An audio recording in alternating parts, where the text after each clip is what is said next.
क़यामत के दिन कुछ बंदे नेक अपने बाज़ गुनाह की वजह से जहन्नम में जाएंगे। मुशरिकीन उनके पास आएंगे, बोलेंगे क्या फ़ायदा तुम्हारे इस्लाम का, आए ना तुम भी इधर, कलमा पढ़े, क्या तुम्हारा क्या फ़ायदा हुआ कलीमे से, हम लोग लात उज़्ज़ा की इबादत करते थे, हम भी जहन्नम में, तुम भी आए ना, क्या फ़ायदा हुआ इस्लाम का तुम्हारे।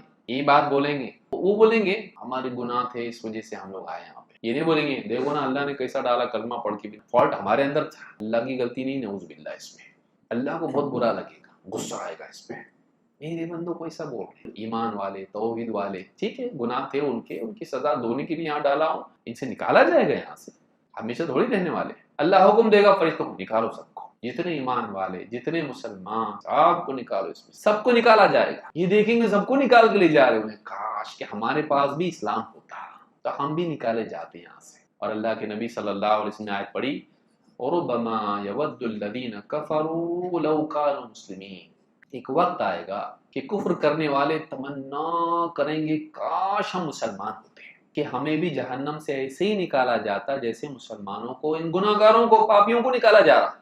कि इस्लाम है उनके पास, तौहीद है उनके पास, हमारे पास होता तो हमको भी निकाला जाता, लेकिन हम हमेशा यहाँ सड़ते पड़ने वाले जहन्नम में, हमको बिल्कुल निकाला नहीं जाएगा, हमेशा हमेशा रहेंगे और ये निकाल दिएगा और जन्नत में चले गए वो लोग।